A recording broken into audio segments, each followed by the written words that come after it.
reading will not die. People will continue to read. I have all the numbers to prove that people are reading more and more.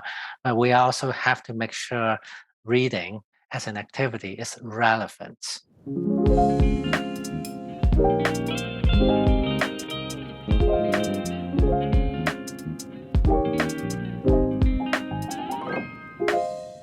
Hey there.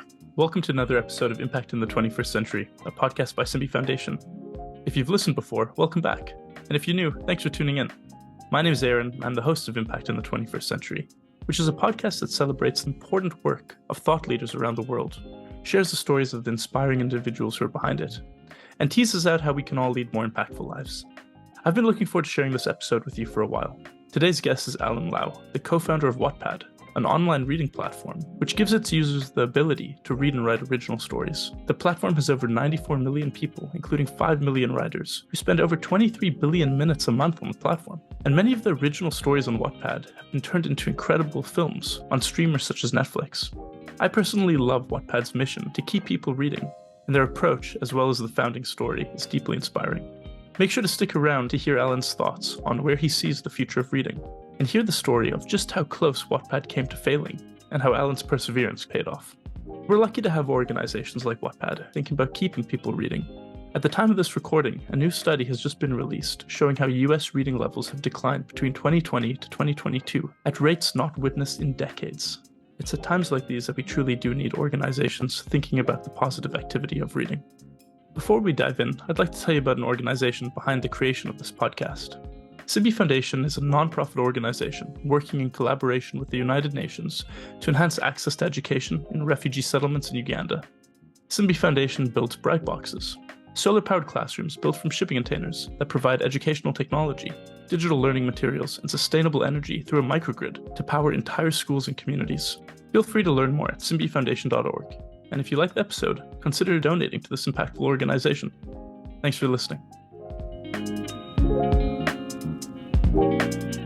Allen, it's such a pleasure to connect with you.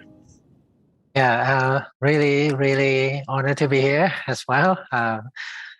I very much looking forward to this podcast, and I can already tell it will be a very interesting conversation.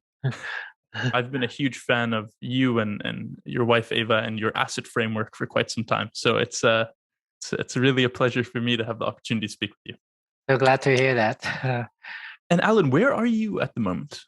I am in Toronto. I'm at my home right now. It looks like an office, but actually a movie set inside my house. It's my home office in the basement. Okay, I love that. Yeah, that isn't a background. That's a real. Those posters are on the wall. Yeah. When was the last time you see a virtual background? The tree actually moves. Like when I touch it? No, right? This is real. Hey, that's well done. Fantastic. Allen, I want to start with just understanding your background and getting started. So you're born in Hong Kong, and at some point you decide to move to Toronto, Canada. And tell me about that, and why did you choose Toronto of all places? Well, I have to say it wasn't really my decision at that time. I was a few weeks turning 19, and when our family applied for immigration, I was still technically not an adult, so I was tagging along. The reason was my extended family on my mother's side. One of the siblings of my mother came in, I think in the early 70s. Love it. Love Canada. Love Toronto. Brought the whole extended family to Canada, except for my mother, in the late 70s. And then in late 80s, my mother wanted to rejoin the clan, and here I am. All right. And so you stay in Toronto, and then I understand you did a bachelor and then a master's in electrical engineering. And how do you go from those two degrees to starting and founding Wattpad? Yeah, so walk me through that. Yeah, it's kind of interesting. I finished high school before I came here. So it was the summer that I came was the summer just before entering university. So I was thinking about what I wanted to do. I was really into physics at that time. I wanted to be a rocket scientist. Uh, but I think my father made a comment. Well, I'm not sure it's very easy to get a job in Canada to be a rocket scientist. And I think he was right? So I picked something closest to physics and all those things. And electrical engineering was a pretty obvious choice in a way. Adjacent area, not exactly, but also I thought I could find a job at Hydro or something, right? That's how I started, and then quickly realized electrical engineering is more than just power. It's about electronics. It's about software engineering. It's about computer engineering. About many other things that uh, both digital and analog. So I developed the interest in communications, telecommunications, and of course computer as well. These two became my areas of focus in my third year and fourth year. And then afterwards, after graduation, I was choosing between telecom and computer. And keep a long story short, after a very short stint at IBM, I joined a startup company called The Arena. When I joined, it was 50, 60 people. 3 years later, after it was acquired by Symantec, it was a 700-person company. So literally in 1,000 days, I saw a startup company became a scale up and then acquired for $500 million. And remember, that was like 25 years ago. $500 million probably means a few $1 billion in today's value. And truthfully, that Arena was one of the top 10 PC software company when it was acquired. Came from nowhere in 3-4 years. So that was the most amazing, well, second most amazing journey. The Wattpad journey is even more amazing, I have to say. But it like helped me experience the thrill of a startup and never look back. I started 2 other companies before starting Wattpad, and many of the Arena founders and executives, they supported me in all 3 companies that I started along the way. My first investor was the founder of the Arena. That's the short version of the story.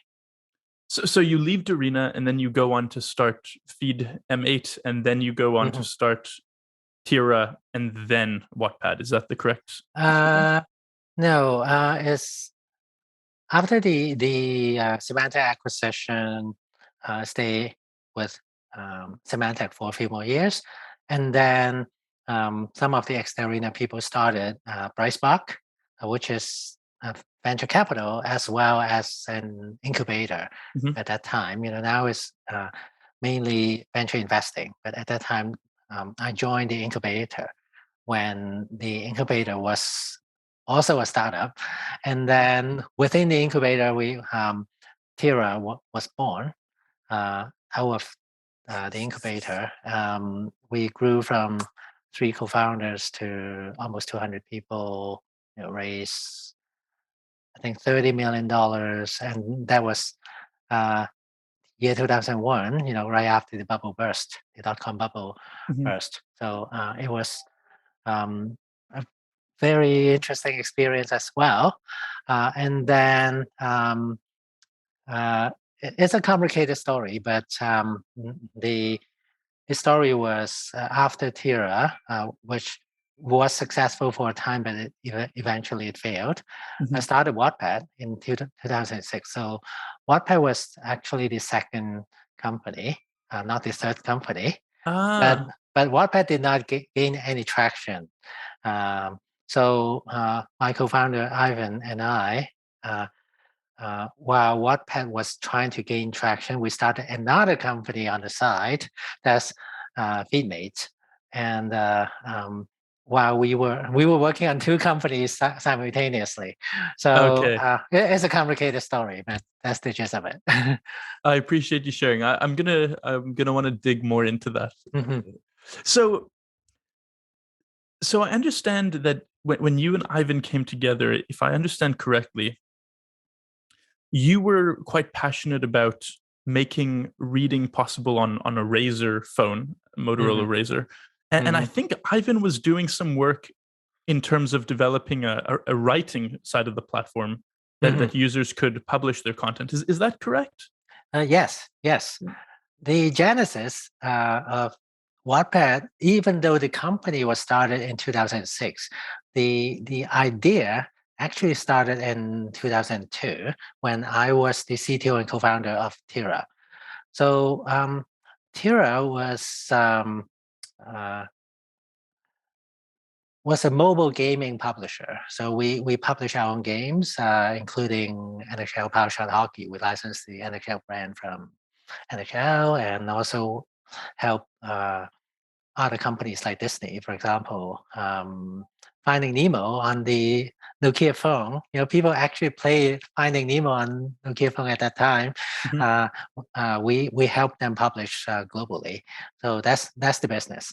But I don't play a lot of games. I'm not a gamer. If you look at my media consumption or entertainment, I love to read. So in my spare time, I built the reading app prototype for the Nokia phone. But obviously, if you have ever seen a candy bar Nokia phone, you would know that you could only read 3 lines of text at a time.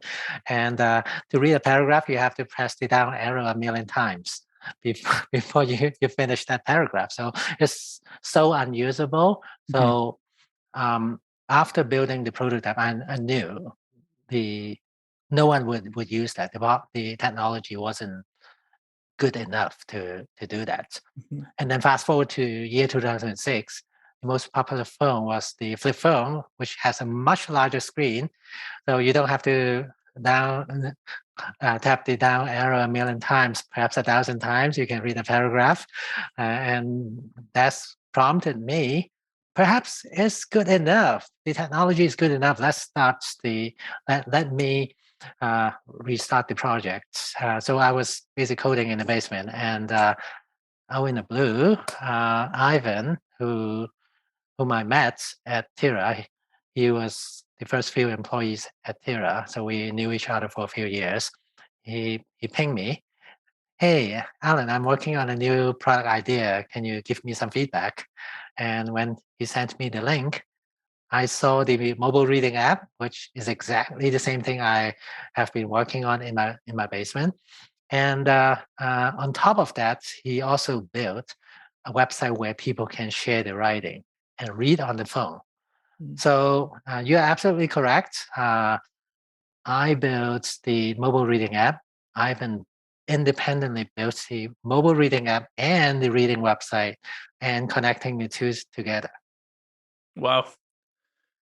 Stars align, hey? Yeah, you just never know. Someone a good friend of mine independently building pretty much the same thing in the basement. Of course, he was a few steps ahead. Right. There were probably, 500, 600 other people at the exact same time building the exact same thing across 20 different countries. Yeah, probably. Yeah. I wouldn't claim we are the unique the two unique people on this planet out of the 7 billion people building this. I'm absolutely sure there were other people, but the fact that two people actually knew each other, Mhm. came up with a very similar idea, and discovered that afterwards is like mind blowing. I can only imagine the validation that you must have sensed when you opened his email and thought someone else is thinking about the exact same thing. Yeah, my heart was pounding like hammer. How would that be possible? And so I got two questions along with this. So when it comes to the tech not being ready. So you have this idea.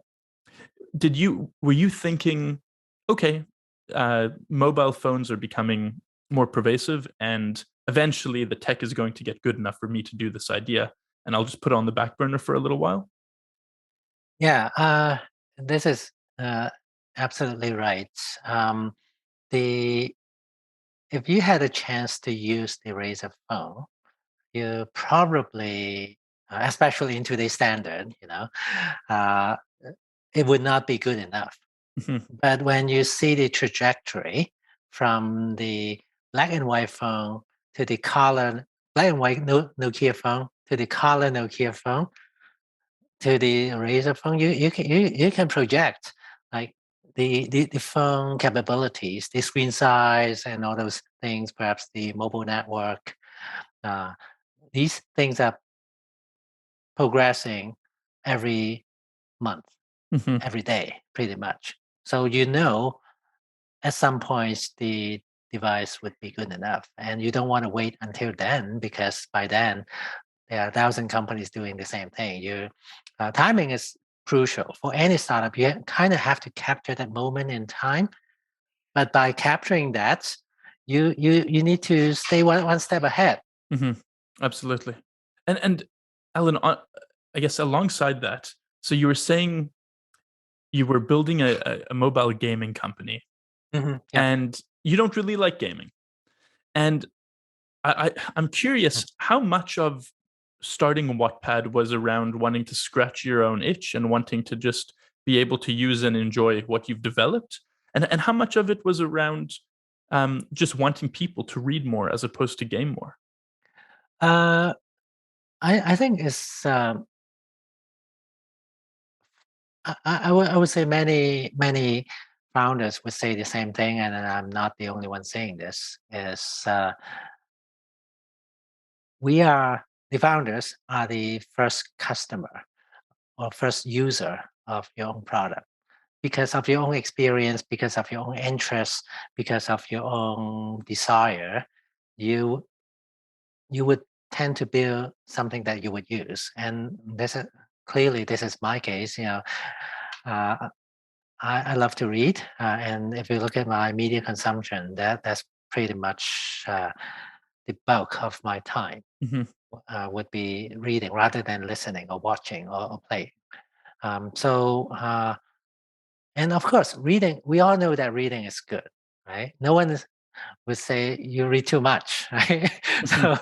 So this is a very natural way to build a product, both for myself and that what you are building is good. Right.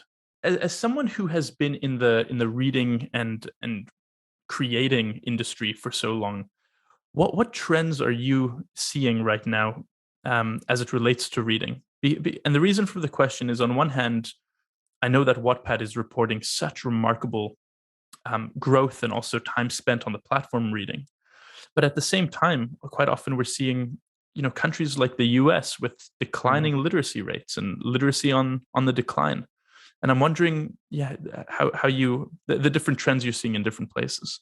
Yeah, I think the one thing I have been saying for many years is people will continue to read. They just read very differently. So, as an example, people read newspaper 10, 20 years ago. Most people don't do that anymore. But it doesn't mean they don't read news. They still read, but read on the phone or Mhm. read on the website. So we have to separate the need versus the medium, perhaps the container of that medium.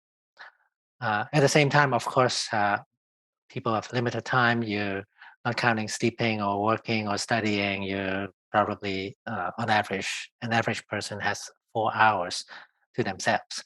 So each medium is also competing with other forms of entertainment or other forms of media, right? So um, in a way, we uh, reading will not die. Mhm. People will continue to read. I have all the numbers to prove that people are reading more and more.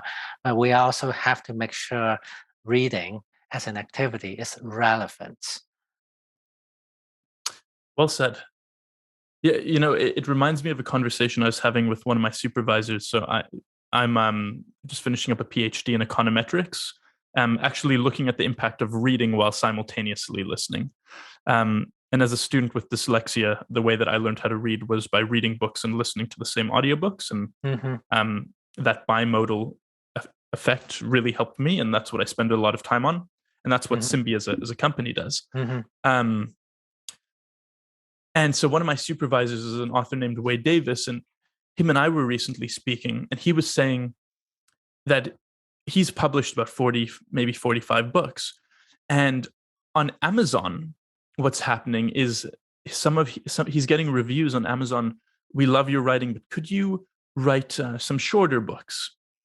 And what's happening is Amazon, these comments are now reaching his publishers, who are now actually putting pressure on him to write shorter form content to meet the demands of a reading base who are used to shorter form content now. And so we're actually seeing, people's preferences slightly change. And I'm wondering, from what you're seeing with Wattpad and the fact that it's individuals who are publishing their content, not going through a publisher per se, are you seeing similar trends towards shorter form content, and is that something that concerns you at all? I don't quite see that. In fact, sometimes I see the exact opposite, because I think let me clarify. This is a very broad spectrum. So some is becoming shorter, some is becoming longer. So I don't think it's a general statement.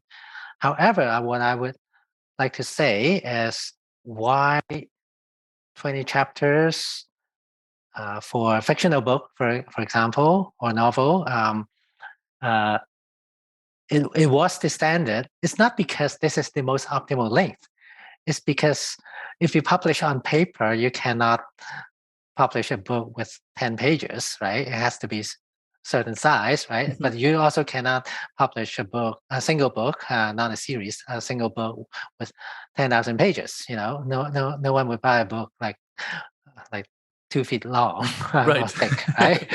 So in a way, the length of the content was kind of artificially constrained by the container, by the medium. But if you look at Wattpad or the internet, I would even say, completely eliminated that constraint. So the size of the book was a legacy issue.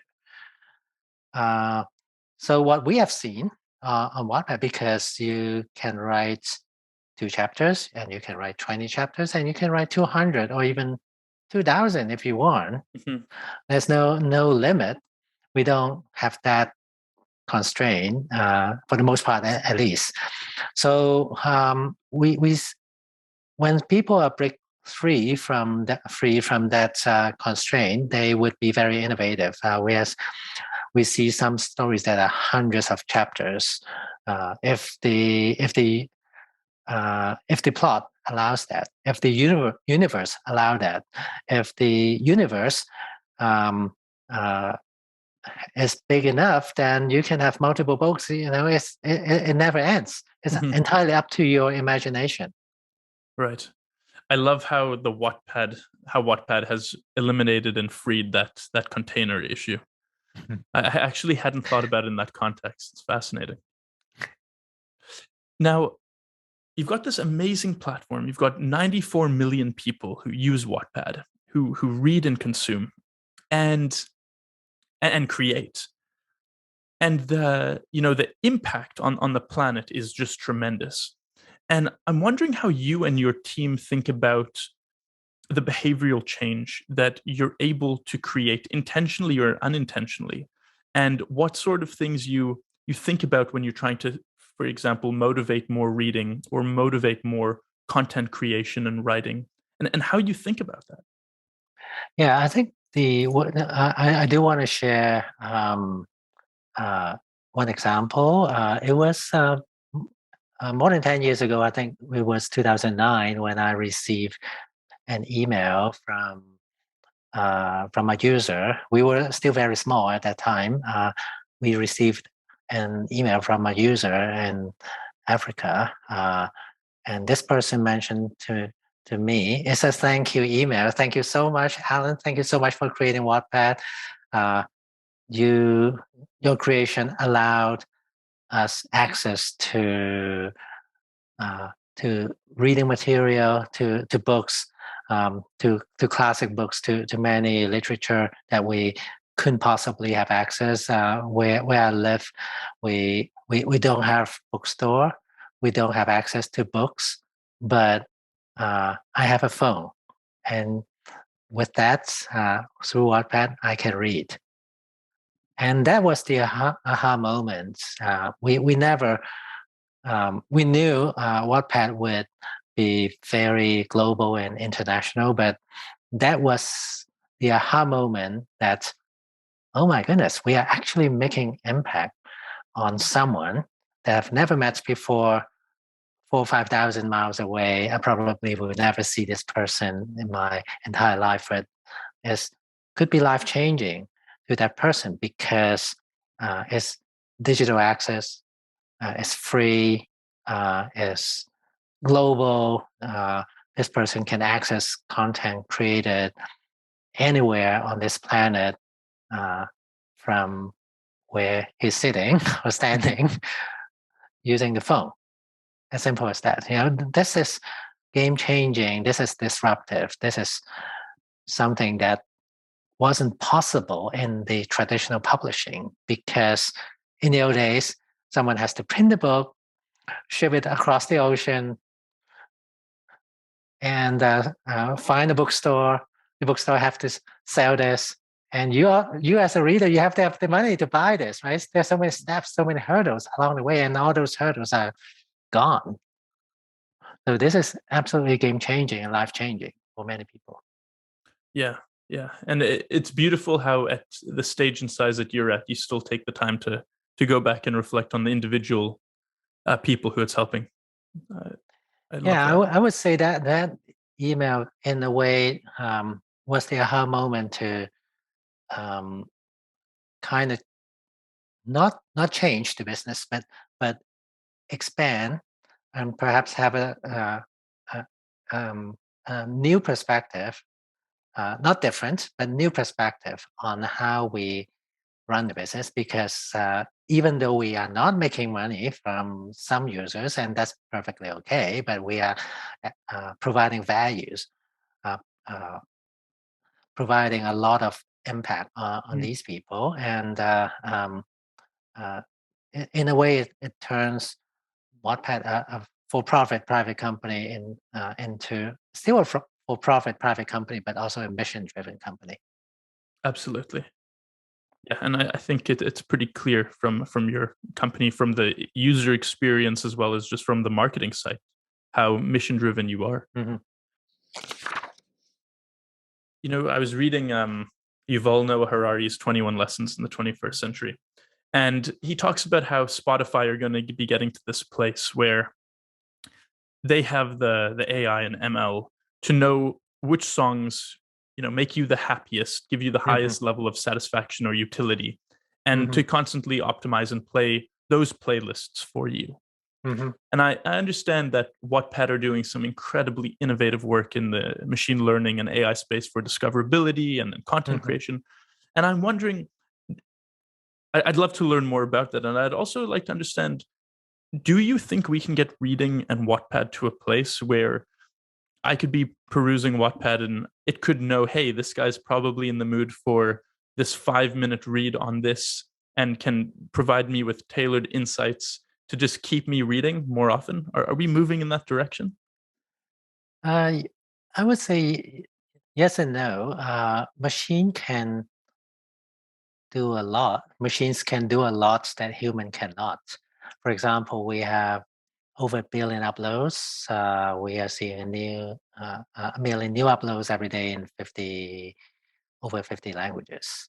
So to analyze that without the machine, we need to have hire a million people to do that. It's simply humanly impossible, Mhm. right?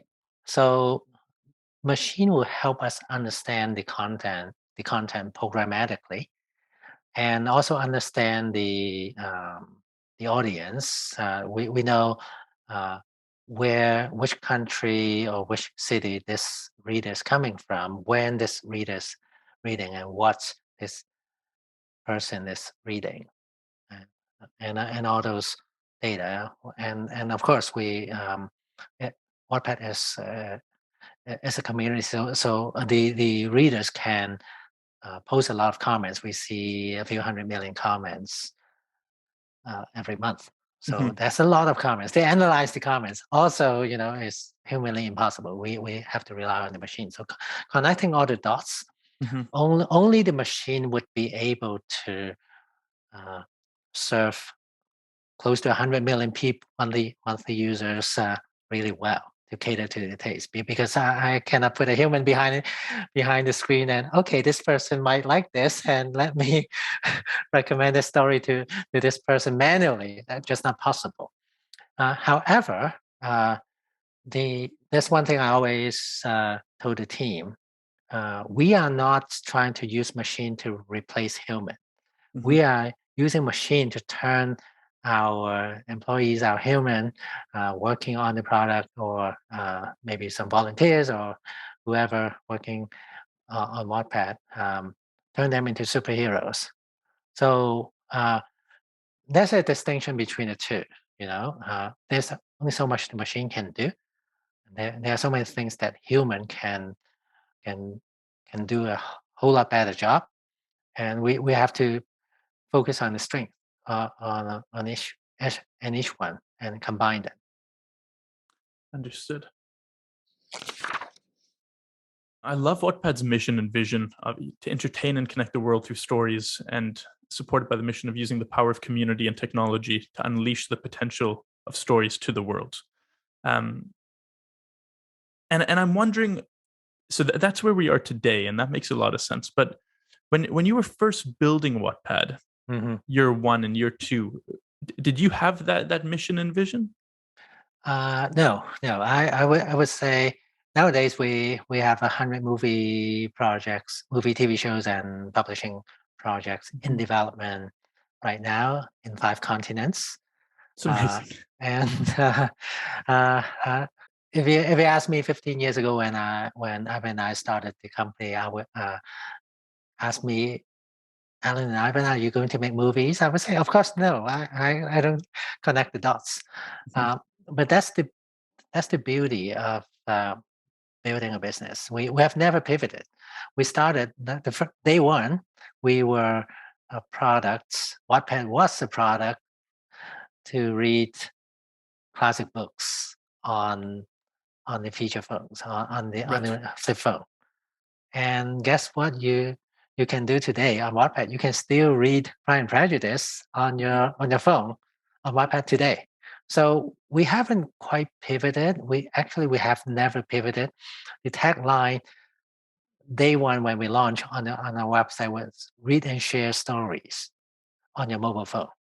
And we stay true to that. We are still Pretty doing that. consistent. Pretty But consistent. Yeah. we keep on expanding. We find adjacent areas. We find new industry trends that we expand into. So, for example, just to name a few trends that we leverage in our context and amplify the business: the launch of the iPhone, the launch on Android phone, especially the $25 Android phone that you can buy in low GDP countries. Right? That helped us expand globally. Machine learning, it wasn't a household name 10 years ago. Now everyone knows what AI and ML can do, at least, right? Mhm. We leverage that.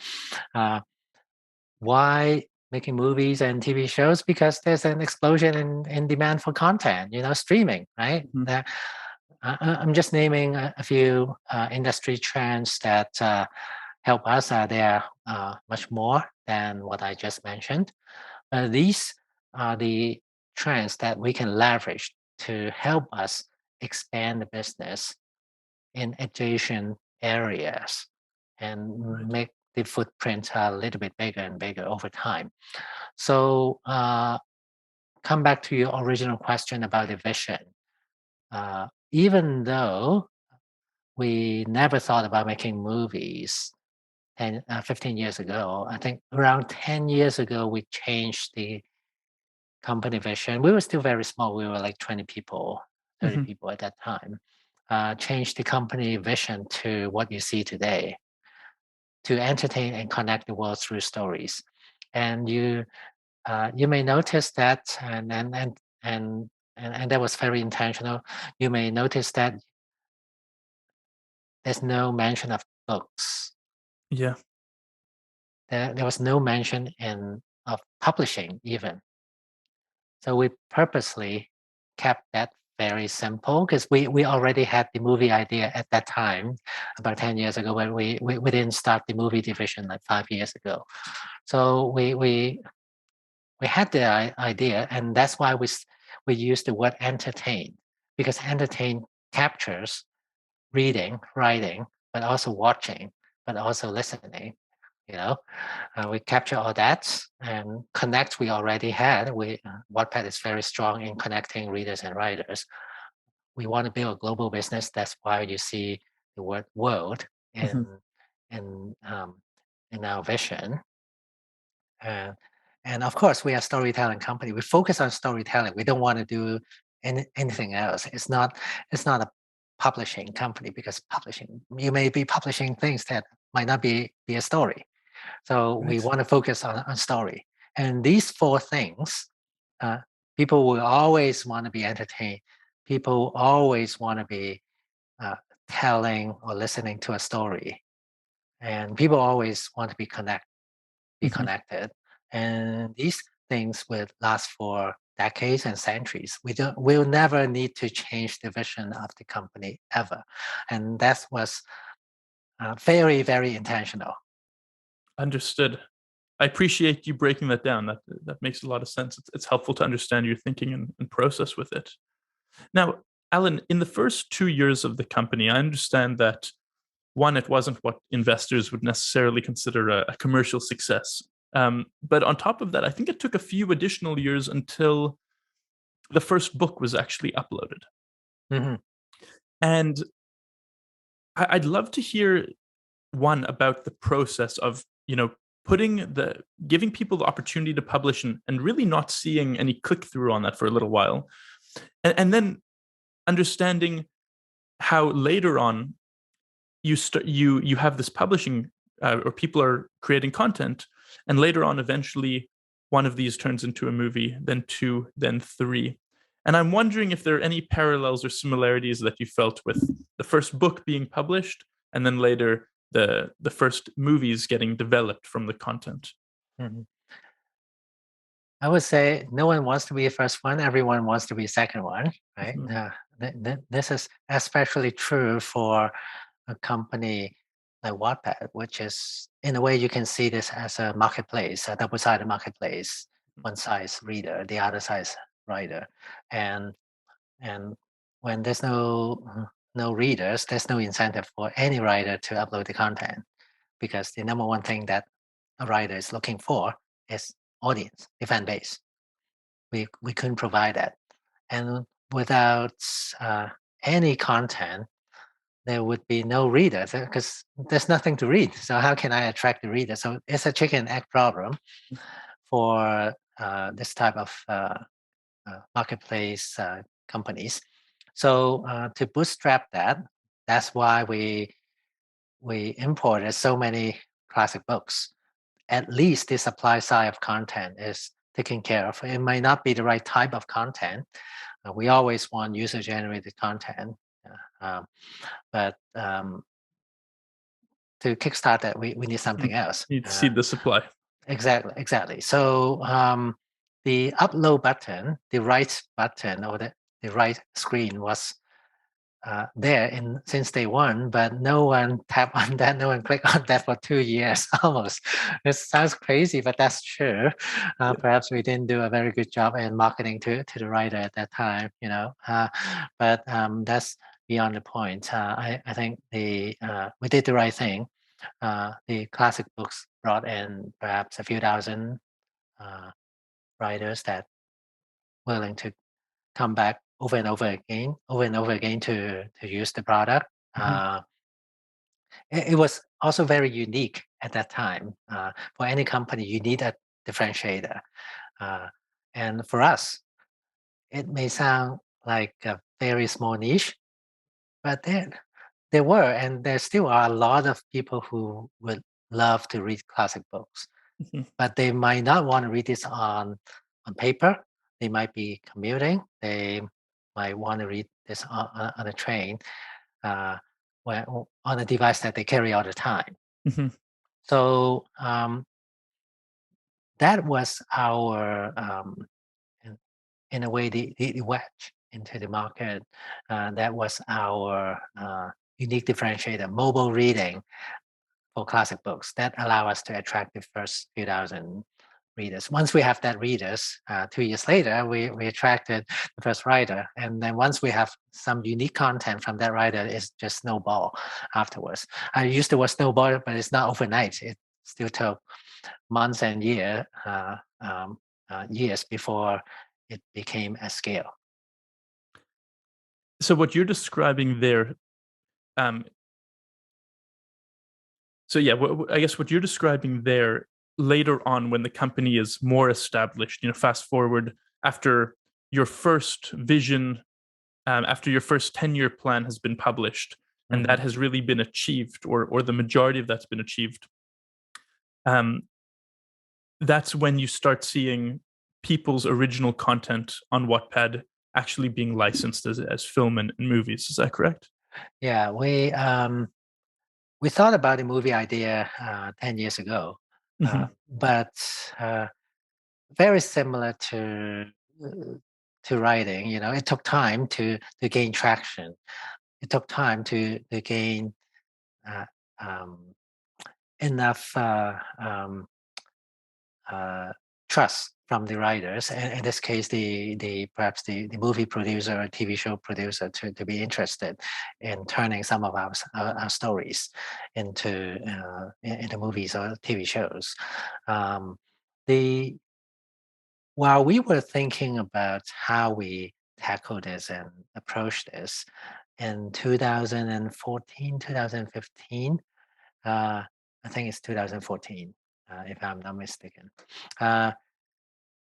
A TV network in the Philippines approached us. Basically, the email that they co-email us and they asked for the thing was the thing that we have been thinking about for quite some time. We just didn't quite figure out how we should approach this, and it's like God sent in heaven. What they said was, well, I saw a lot of amazing stories, especially stories written by Filipino writers on Wattpad, and we want to turn some of them into a TV show. Why don't we form a partnership? You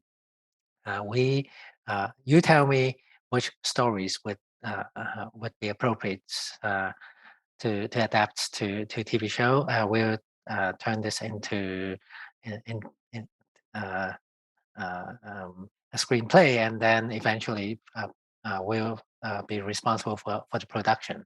So it's a perfect partnership because we did not have that capability in terms of production at that time. But we know which story is great. We know which story is popular. We know why they are popular, because it's not because a story that we would suggest or pick for chosen for a TV show is not because I like it, not because teammates in Wattpad love it. It's because a million people are telling me this is great, right? Right. What other validation you want? Right. So that turned out to be one of the most popular TV show in the Philippines at that time, and that gave us the in a way the formula. Okay, we try this in Philippines. It works great. It's proven our data. It's proven our stories. Mhm. Uh, could increase the success rate. I know it's sample size of one, but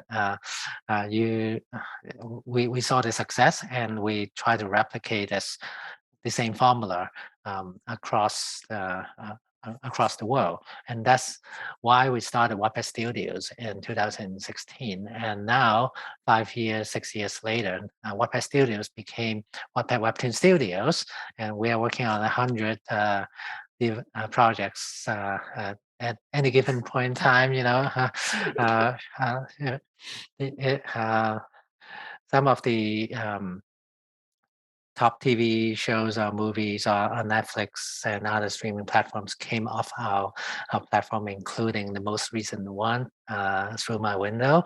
It's the number one movie on Netflix in the non-English category, period. So many number one in so many countries right now. Wow. It's And incredible. and Allen, the process that you're describing, Mhm. you have data to know the frequency of reading habits. So Mhm. you have data to understand the virality of a book or the cult following that this book Mhm. or that this whatever has been written has. Mhm. And is that helping to inform how you are prioritizing which content is going to be developed into a movie? Absolutely. Yeah. This is our secret sauce, and this is the secret sauce that nobody else has, Yeah. because we know how many people, where they are reading, when they are reading at any given point in time. Right. We know what their reaction. We know how quickly when we send out the push notification that a new chapter has been uploaded by the writer. We know how many people came back on the platform immediately to Wow. continue. That kind of insights is godsend. No one else has it, because traditional screenwriting, all you have is, perhaps if it's a book adaptation, Mhm. this book is a bestseller, but you don't know which chapter to keep, which chapter you should not.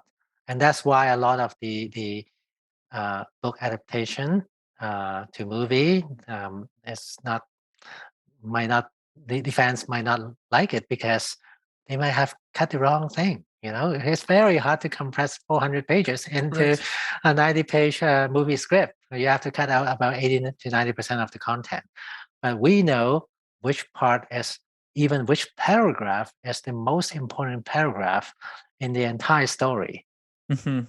Not because I know, it's because our readers are telling us. I can read the comments. Mhm.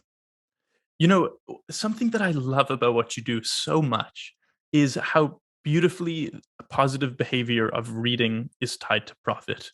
And to me, it just seems like the most perfect incentive structure that the world needs right now. Because when I think about the number of companies, the top paid engineers at Google and Facebook, they're not being paid to motivate people to keep reading. They're being paid to keep you swiping and scrolling. And so that's one thought, and I just wanted to put it Mhm. out there and say thank you for what you're doing. But the other thought that I have is I've never thought about a book as a funnel. I've never thought about chapters as y- top of the chapter one being top of the funnel and the last chapter being the bottom of the funnel, and watching that close rate to figure out how to prioritize content creation. Yeah, this is what the internet and this is what digital can provide. Mhm. Yeah, yeah. The I think why the smartphone is so game changing in a positive way, because this is the the first uh, technological invention in human history that can connect billions of people in real time, all at once. And it's free. The connection is free. Of course, you have to uh, spend money to buy the phone and the Mhm. internet connection, but the incremental usage is virtually free. Right? These are some very unique characteristics that didn't exist in previous technologies, dating all the way back to steam engine. Mhm. This is very unique, and reading. existed for centuries and people will continue to read. But now, and with the help of this new technology, well, not new anymore, but new in the grand scheme. It's only smartphone is only 13 years old or something, right?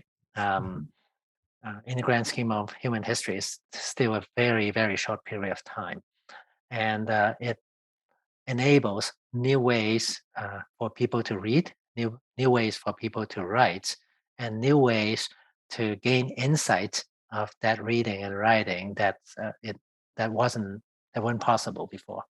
And so when we think about, say, the next 100 years, are there any exciting advances in the reading space that you're looking forward to? I think you can safely assume that 100 years from now, people will say, "Really? 100 years ago, people look at that phone thing to read." Perhaps 100 years from now, you don't need to hold on to a device to read. Perhaps your Microchipped. or your glasses automatically Mm. project. Some of the glasses today that you can buy already has a head-up display that project directly that only you can see. So it's not really science fiction. The technology is pretty close to be able to do that. I think 100 years from now, perhaps you just close your eyes and you can read automatically. That would not be too science fiction, you know. Yeah, and I know you're not going to be able to share trade secrets with us, but back in 2006, you already knew, okay, or 2002, you knew reading is going to happen on the smartphone, but the phones aren't quite there yet. Mhm. And if there are innovators or people who are thinking about the future of reading and who are thinking about how can they innovate and what can they do to advance reading and move this space forward, are there any technologies or are there any areas that you're particularly excited about? Uh, Industry trends are very hard to predict, but I would also say at the same time, you can see the trend lines and you can probably project. Using my previous example, why would you need to? What's better than holding on to a device to read? You don't even have to hold on to a device to read. I think that could be obvious. Perhaps not in the coming decade, but perhaps in the coming decades, we will see that. I think that would be quite interesting. But perhaps there's some technology to connect the mind directly to other actions, right? You don't have to physically press a button, for example. So commenting like on a story, perhaps you don't even have to type, right? You can that emotion would share automatically, optionally, if you want to. I'm just using that as perhaps a science fiction example, but it's also true. One thing Wattpad is very, very good at is, of course, it's the content, but the connection piece I do want to zoom in. Reading is a very solitary experience, right? You almost always read alone. You almost never read with a partner or with 10 friends together reading at the same time. I know there's book club. Of course, I know that, but they all read individually at home before they go to the book club, right? So one thing that Wattpad changed is that collective emotional reaction together. If you look at the comments, the inline comments on Wattpad, you feel like you're watching a movie together with your friends because you look at the comment. Oh wow, I hate that jerk. How could he did that to her? And you look at the comments and like a million people, or maybe 1,000 people are posting the same comment. Oh, he's such a jerk. I hate him. That kind of reaction. So you feel like you belong. You feel like you are enjoying this novel together with many people that you might not know. They might be across the world, right? And I think as the world is becoming more connected, perhaps we can even make that connection uh, amongst readers and writers more easily. You start this business, it isn't picking up steam so quickly. You actually start another company alongside it because it's not picking up steam. And your grit and resilience, you just kept going, you and Ivan. And I'm wondering about, there are so many other entrepreneurs out there who haven't quite figured out their business. They haven't quite cracked the product market fit. I'm wondering what advice you have for them, and if you think that your asset framework plays a role in that discovery and in that journey. Yes. Now going through this building a marketplace, double-sided marketplace, building the network effect uh, from the inside once, going through this journey once, and also investing in other network effect based companies quite a few times. One thing in common is the chicken egg problem, the seeding problem. It's very, very hard to get the ball rolling. So we didn't know this back then, and perhaps there were ways to make it a little bit faster. But I think we did all right. we used the classic books and quite a few ways to get the flywheel going initially. So the if you are building network effect based business, a marketplace, for example,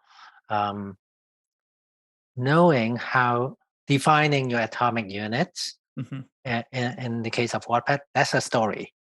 And then step 2 is to focus on the supply side so that there's enough supply. And in our case, we leverage the classic books, but depends on what you build. You bootstrap one side first, and typically, almost over 90% of the cases, the supply side would be the right answer. So you have to bootstrap that first. But once you have enough supply to get the ball rolling, then you have to focus on the demand, and this is what we did.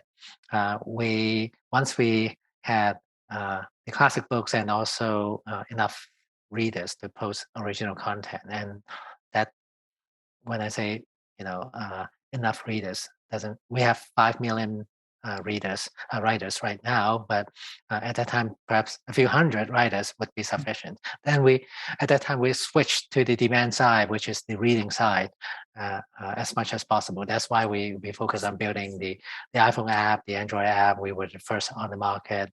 We make sure all the feature phones, every single model on the market, we covered as much as possible, so that we have enough audience for that supply. This will incentivize and motivate more people to provide the supply. And that's how you get the flywheel going. And once you did that, then you have to figure out the building the engagement, building the density of the network, find more ways to find proprietary data, proprietary data set. In this case, the comments, the insights, right? That's the proprietary data set that we keep, proprietary to us, and that's extremely valuable. And then once you have that, it's golden. This 4 or 5 step process, the asset framework, is we've seen it applicable in so many different cases. It's not the only formula, but it's a very, very good framework for, I would say, for most companies. It's so helpful. It's such a intuitive way to think about it, and I know that our audience, and I know that we've previously used the asset framework, and I've actually previously spoken with your wife, where she was sharing at an accelerator that we were part of, the asset framework. But yeah, thank you for that, Alan. And tell me, what is your favorite book on Wattpad at the moment? Well, this one I Well, you asked me at the right time because, of course, it has to be through my window. It's Okay. number one on Netflix right now. So definitely, uh, well, it's a Spanish story, so I cannot speak Spanish, but I definitely would want to read the English translated version of that. Okay. Okay. And I understand that this recent acquisition, um, 600 million US, which is unbelievable, means that a lot of people think, okay, well he's made it, and I know that your perspective is no. Now we're just getting started. You're staying in charge, and you are going to blow things up. And I'm wondering what is next for you, and what is next for Wattpad. There's so much we want to do. Very hard to compress the answer into a short answer, but I did write it down as a 10-minute read. It's called the Grand Plan.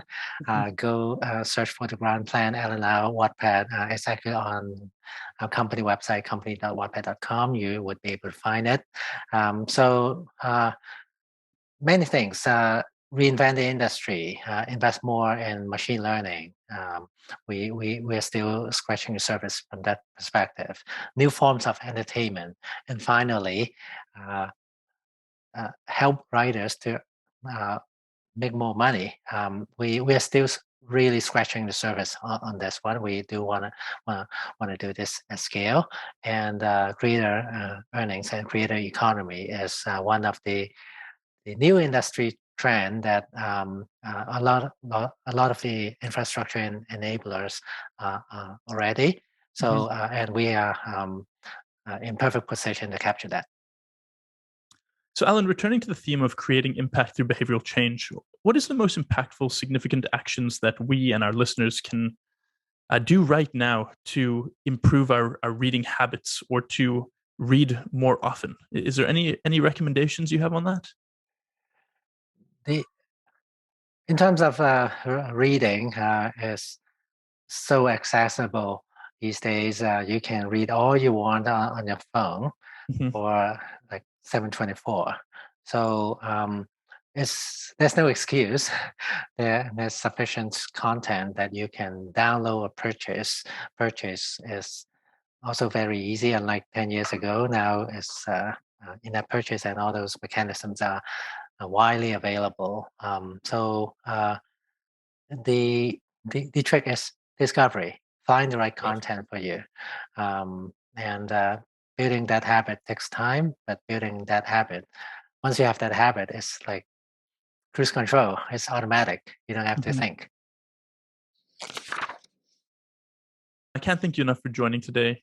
If our listeners want to keep up to date with your work or with Wattpad's work, or if they would like to get involved and contribute to your vision and to connect through original stories, what's the best place for them to go and to visit? Well, the best place is to join us. Go to company.wattpad.com. You would know all the announcements, all the new initiatives, and of course, all the openings. And of course, the ground plan and all those information. All the information is available on our company websites. And that's the best way. The equal number one, and now the best way is to join Wattpad and start reading and writing. Sounds good. Oh, I'm going to start reading right now on Wattpad. Alan, from one passionate reader to another, truly, I thank you for everything that you're doing. Thank you. Thanks for inviting me. Really enjoyed the conversation. Bye-bye. Me too.